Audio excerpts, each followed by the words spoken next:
Hello guys, welcome to study with Abhishek. तो guys, इस video में हम लोग बात करने वाले हैं इंडियन कोस्ट गार्ड नाविक जीडी 2019 बैच का जो एग्ज़ाम होने वाला है आने वाले टाइम में, उसके सिलेबस के बारे में। ठीक है, उसको पूरा एनालाइज करेंगे। उसके बाद प्रिपरेशन स्ट्रेटेजी, जो कि मैंने सुबह में वीडियो अपलोड की थी, उसमें आप लोगों ने बोला कि हाँ सर उस पर वीडियो चाहिए हमें प्रिपरेशन स्ट्रेटेजी पे, तो सब कुछ डिस्कस करने वाले हैं इस वीडियो में।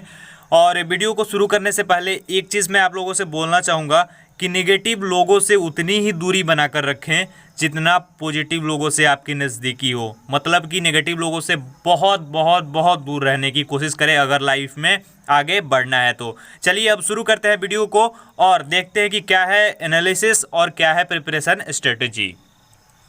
तो गाइज, सबसे पहले हम बात कर लेते हैं नाविक जीडी 2019 बैच का एग्ज़ाम है, और ये एग्ज़ाम जो है मार्च अप्रैल 2019 में होगा। ठीक है, अप्रैल में। तो इसके बारे में पूरा हम बात करेंगे, लेकिन सबसे पहले बात कर लेते हैं इसके प्रोसीजर के बारे में। तो प्रोसीजर में क्या होता है, पहले आपका रिटन टेस्ट होता है, फिर आपका फिजिकल फिटनेस टेस्ट होता है, जिसमें कि आपको 1600 मीटर की रेस 7 मिनट में पूरी करनी होती है। ठीक है, उसके बाद तीसरे नंबर पे आपका इनिशियल मेडिकल एग्जामिनेशन होता है और देन उसके बाद आपका मेरिट लिस्ट जारी किया जाता है। तो ये हो गई सिलेक्शन प्रोसीजर। अब हम आगे बात करते हैं जो कि हमारा टॉपिक है उस पर। तो गाइज, अब एग्ज़ाम पैटर्न पे बात करते हैं। एग्ज़ाम पैटर्न देखिए, scheme of ICG Navik GD written exam is as follows. तो यहाँ पे लिखा हुआ है, देखिए क्या है, the written examination will be of objective type. आपका ऑब्जेक्टिव टाइप क्वेश्चन पेपर होता है और ऑफलाइन एग्ज़ाम होता है। ये चीज़ आप लोग याद रखिएगा कि ऑफलाइन एग्ज़ाम होता है नाविक जीडी का। ठीक है, चाहे नाविक डीबी हो, सबका ऑफलाइन ही एग्ज़ाम होता है। इंडियन कोस्ट गार्ड का एग्ज़ाम ऑफलाइन ही लिया जाता है। क्वेश्चन पेपर ऑब्जेक्टिव टाइप होता है आपका। The question paper language will be Hindi and English both. मतलब आपका जो क्वेश्चन पेपर का लैंग्वेज होता है, हिंदी और इंग्लिश लैंग्वेज दोनों में होता है। ठीक है, अब आगे 80 questions will be asked in examination. तो आपका जो एग्ज़ाम है उसमें 80 क्वेश्चन आपको पूछे जाते हैं अलग अलग कैटेगरी से। उस पर ही भी हम लोग बात करेंगे। ठीक है, चलिए अब आगे देखते हैं। गाइस, जो 80 क्वेश्चन पूछे जाते हैं एग्जाम में वो होते हैं the time duration will be 60 minute for the exam. आपका जो एग्जाम होता है 60 मिनट का होता है। 60 मिनट में आपको 80 क्वेश्चंस करने होते हैं। ठीक है, there will be a composite paper of 12th standard. आपका 12th स्टैंडर्ड लेवल का क्वेश्चन पेपर आता है, बस लेवल का आता है, उस टाइप का नहीं आता है, इसलिए आप लोग घबराइएगा मत। There is no negative marking. तो आप सबसे पहले ये चीज़ तो ध्यान में रख लीजिए कि नो नेगेटिव मार्किंग है, कोई भी नेगेटिव मार्किंग इसमें नहीं है। लेकिन एक चीज़ और लिखा है यहाँ, candidate must read instruction in this regard printed on paper before process. मतलब आप जब एग्ज़ाम दो उसके संबंधित जब आपको वहाँ पे इंस्ट्रक्शन दिया जाए तो वो ज़रूर पढ़ लेना आपकी नेगेटिव मार्किंग है कि नहीं। ये क्यों लिखा है, क्योंकि आपका जो है पैटर्न में हमेशा कुछ ना कुछ जो नाविक जीडी का है चेंजिंग होते रहता है, तो इसलिए आप लोग ध्यान ये ज़रूर दीजिएगा एग्ज़ाम देते टाइम। अब हम बात करते हैं यहाँ पे। तो गाइज देखिए, जैसा कि आपका होता है 60 मिनट में आपको करने होते हैं 80 क्वेश्चंस आपके जीडी के एग्जाम में। ठीक है, अब हम बात कर लेते हैं कि कहाँ से और कितने क्वेश्चन कैसे कैसे पूछे जाते हैं। तो गाइज देखिए, सेक्शन क्या होता है, इंग्लिश। ठीक है, उसके बाद आपका साइंस। ठीक है, उसके बाद आपका जो होता है रीजनिंग प्लस मैथमेटिक्स। ठीक है, और प्लस आपका जो होता है उसके बाद जीके भी होता है। अब हम बात करते हैं कि किस सेक्शन से कैसे क्वेश्चंस पूछे जाते हैं। ठीक है, अब इस पे हम बात कर लेते हैं। सबसे पहले हम इंग्लिश लैंग्वेज की बात करते हैं।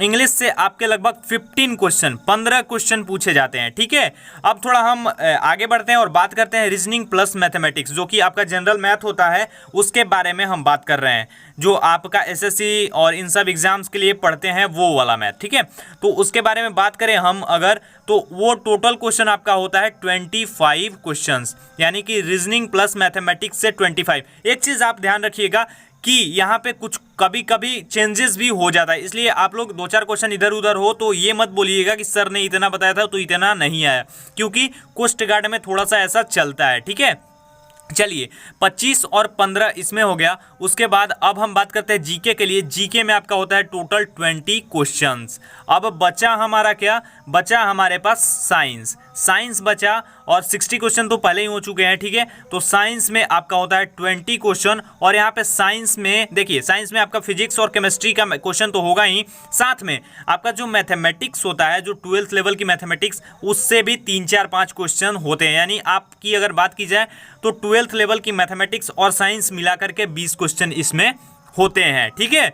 अब नॉर्मली अगर मैं बात करूं तो यहाँ पे आपका जो हो जाएगा इंग्लिश में 15 क्वेश्चन, ठीक है। उसके बाद आपका जीके में आपका हो जाएगा 20 क्वेश्चन आपका। उसके बाद मैथमेटिक्स जनरल एप्टीट्यूड में आपका हो जाएगा मैथमेटिक्स और रीजनिंग में रीजनिंग प्लस मैथमेटिक्स की बात की जाए तो आपका हो जाएगा 25 क्वेश्चन। और आपका जो साइंस है, साइंस ही मानते हैं, साइंस में हो जाएगा 20 क्वेश्चंस। अब आप जोड़ सकते हैं 15 और 25 हो जाएगा आपका 40 और 20 60 और 20 80।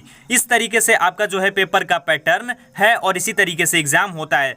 ये तो बहुत सारे लोग ऐसे होंगे जो कि एग्जाम पहले दे चुके होंगे तो उनको पता होगा, लेकिन बहुत सारे ऐसे भी कैंडिडेट्स हैं जिनको कि बिल्कुल पता नहीं है, पहली बार एग्जाम देने वाले हैं, तो ये चीज़ें उनके लिए थी। अब हम आ जाते हैं प्रिपरेशन स्ट्रेटजी पे। तो देखिए गाइज, मैं सभी एग्ज़ाम्स के लिए आपका प्रिपरेशन करवा रहा हूँ, ठीक है।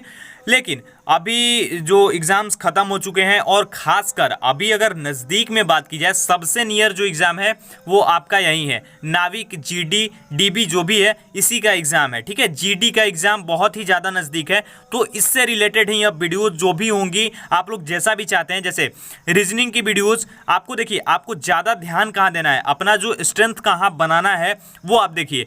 अगर आपका मान लो कि साइंस कमज़ोर है, ठीक है, तो साइंस को अभी हम अलग रखते हैं। आप रीजनिंग प्लस मैथ 25 क्वेश्चन है, और इस 25 क्वेश्चन की बात करूं दोस्तों, इतना इजी आता है कि मतलब मैं बता नहीं सकता हूं। अगर आप अच्छे से पढ़ाई कर लो, जो वीडियोस मैं डालूंगा आने वाले समय में उनको देख लो, तो आप लगभग इसमें 22 तो आराम से करके आओगे, बिल्कुल सही 22 क्वेश्चंस लगभग कर लोगे। रीजनिंग तो आप एक भी गलत नहीं करोगे, ये मेरा चैलेंज है आप लोगों के लिए, ठीक है। 20 मान लेते हैं इसको, ठीक है, 20 मान लेते हैं। अब हम बात करते हैं इंग्लिश के लिए। इंग्लिश भी इसमें कोई हार्ड नहीं होता है, 15 में आप 10 क्वेश्चन लगा के आराम से आ सकते हो, ठीक है।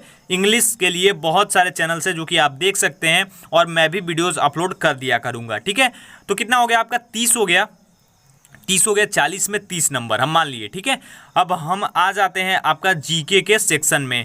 जीके अगर आपकी बात करूं, आप लगभग एयरफोर्स से भी नीचे वाला लेवल बहुत ही कम होता है एग्ज़ाम का, ये चीज़ आप ध्यान रखिएगा। जीके में आप आराम से 20 में से लगभग मिनिमम आप 13 से 15 क्वेश्चन आराम से अटेम्प्ट कर सकते हो, सही अगर आप थोड़ा सा पढ़ाई पे ध्यान दे दो और मैं जो क्वेश्चंस करवाऊं उसको अच्छे से कर जाओ तो, ठीक है। अब हम अगर बात करें तो हमारा टोटल कितना हो गया, लगभग 45 हो गया, ठीक है। 45 मार्क्स यहाँ पे बन गए आपके, ठीक है। अब अगर हम थोड़ा सा आगे बढ़ते हैं और साइंस की ओर बात करते हैं, साइंस पे, तो साइंस पे आपका 20 नंबर है, और 20 में आप बिल्कुल मिनिमम करोगे तब भी 10 नंबर तो करोगे ही करोगे आप, इतना तो मुझे पूरा भरोसा है आप लोगों पे। और मैं करवाऊंगा साइंस, उस हिसाब से अगर आप कर लेते हो तो 10 का जो है नंबर ये 15 में भी तब्दील हो सकता है। तो आपका लगभग आप 55 टू, मेरे हिसाब से अगर आप प्रिपरेशन करते हो तो 55 टू 60 पहुंच सकते हो। अब देखिए आपको क्या करना है, मैं तो वीडियोज अपलोड करूंगा, ठीक है, उसको अच्छे से आपको देखना है, और ये भरोसा रखो मेरा, अगर मेरे ऊपर भरोसा हो तभी आप तैयारी करना, ठीक है। बाकी नहीं तो आप दूसरे तरीके से आप कर सकते हो अपने तरीके से, ठीक है। उसके बाद दूसरी चीज़ है कि आप सबसे पहले तो अलग अलग टॉपिक्स कॉन्सेप्ट्स क्लियर करना है यहाँ पे। उसके बाद कुछ दिनों के बाद जब आपका एग्जाम कुछ दिन रह जाए तब आप प्रैक्टिस सेट लगाना शुरू करो, ठीक है। और प्रैक्टिस सेट जितने आपसे बन सकते हैं, प्रैक्टिस सेट जितना आप लगा सकते हो उतना प्रैक्टिस सेट आपको लगाना है, और मैं बताऊंगा कि कैसे और कब आपको प्रैक्टिस सेट लगाना है, ठीक है। अगर आपको इंटरेस्ट हो प्रैक्टिस सेट लगाने में तो अभी भी लगा सकते हो। उसके बाद मैं कुछ वेबसाइट्स बताऊंगा जिससे कि आप जाकर के प्रैक्टिस सेट फ्री में लगा सकते हो ऑनलाइन, लेकिन आपको ऑफलाइन भी प्रैक्टिस सेट लगाना होगा और बुक्स लेनी होगी, ठीक है। और कुछ लोग अगर ऐसे हैं जो कि पहले तैयारी किए हैं और जानते हैं लेवल को, एग्जाम को, तो आप आराम से ऑनलाइन जो प्रैक्टिस सेट्स हैं जो कि 15-20 तो आपको आराम से मिल जाएंगे, उनको लगा करके भी कर सकते हो, लेकिन उसको थोड़ा बाद में मैं बताऊंगा, ठीक है। अभी इतना आप लोग समझ लो कि आपको क्या करना है। आपको जो भी है कंसेप्ट बाय कंसेप्ट तैयारी करनी है। और मैथमेटिक्स और रीजनिंग के लिए अब मैं बात कर लेता हूं। मैथमेटिक्स और रीजनिंग को तैयार करने में तो मैं मदद करूंगा ही, आपको वीडियोज चैनल पे मिलेंगी। साथ में आप अनअकैडमी लर्निंग ऐप जो है वहां से जाकर भी मेरी वीडियोज का फायदा उठा सकते हैं, लाभ उठा सकते हैं। उसके लिए आपको डिस्क्रिप्शन में दिए गए लिंक पे जाना होगा, वहां पे क्लिक करना होगा और वहां से डायरेक्ट आप अनअकैडमी लर्निंग ऐप पे चले जाओगे और वहां से आप मुझे फॉलो करके देख सकते हो जो भी वीडियोस मैंने, जो भी कोर्सेज मैंने अपलोड कर रखी हैं वो, ठीक है। उसके बाद अगली बात यह है कि आप टेलीग्राम ग्रुप को ज्वाइन कर लो, जिसकी लिंक भी मैं डिस्क्रिप्शन में दे दूंगा। वहां से जाकर लिंक से आप टेलीग्राम ग्रुप में जुड़ जाओ और वहां पे जो भी पीडीएफ्स होंगी, जो भी चीज़ें होंगी, जो भी इंपॉर्टेंट एग्जाम के लिए होंगी, वो सब मैं वहां पे शेयर करता रहूंगा। तो आपको क्या करना है, बिल्कुल अपने टाइम के हिसाब से एक टाइम मैनेजमेंट रखना है, उस हिसाब से प्रिपरेशन करना है। उसके बाद दूसरी चीज़, आपको कॉन्सेप्ट बाय कॉन्सेप्ट पढ़ाई करनी है, जैसे मैं पढ़ाऊंगा वैसे, ठीक है। और अगर आप चाहोगे तो प्रैक्टिस सेट के हिसाब से भी पढ़ा दूंगा, और अगर आप चाहोगे कि अलग अलग क्लियर करूं तो वो भी मैं करवा दूंगा, ठीक है।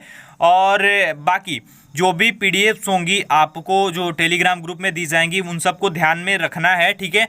और आपको अनअकैडमी पे जाके वो सब जो भी वीडियोस मैंने कोर्सेज अपलोड किए हैं वो देख सकते हैं। बाकी जो मैं ऑनलाइन आपको बताऊंगा प्रैक्टिस सेट लगाने के लिए, उन सबको फॉलो करना है और प्रैक्टिस सेट ज़्यादा से ज़्यादा फॉलो करना है बस। और मोटिवेटेड रहना है, अपने आप को बिल्कुल कूल रखना है, ज़्यादा हाइपर होने की ज़रूरत नहीं है, आप आराम से एग्ज़ाम कर जाओगे। तो बस ये सब चीज़ें थी आपको क्लियर करनी। आई होप कि मैंने क्लियर कर दिया होगा, और जो भी चीज़ें बाकी होंगी भविष्य में वो सब कुछ भी मैं आपको क्लियर करता जाऊँगा। तो आई होप कि आप लोग सब कुछ समझ गए जो भी मैंने बताया, और आगे जो भी होगा वो तो मैं समझा ही दूंगा आप लोगों को। बाकी वीडियो पसंद आया हो अगर आपको, तो आप ज़रूर लाइक करना वीडियो को, और पसंद नहीं आया हो तो उसको डिसलाइक भी कर सकते हो। चैनल पे नए हो तो चैनल को सब्सक्राइब कर लो, और बगल में जो बेल आइकन है, घंटे का निशान है, उसको भी प्रेस कर देना ताकि सबसे पहले अपडेट आपके पास पहुंच सके। वीडियोस कल नहीं परसों से आनी शुरू हो जाएंगी, या फिर अगर आप बोलोगे तो कल से भी अपलोड कर दूंगा मैं। और बाकी वीडियो अच्छा लगा हो तो शेयर कर दो वीडियो को ज़्यादा से ज़्यादा। मिलता हूँ आप लोगों से नेक्स्ट वीडियो में, तब तक के लिए धन्यवाद। अपना ख्याल रखिए और सीखते रहिए, सिखाते रहिए, देखते रहिए स्टडी विद अभिषेक।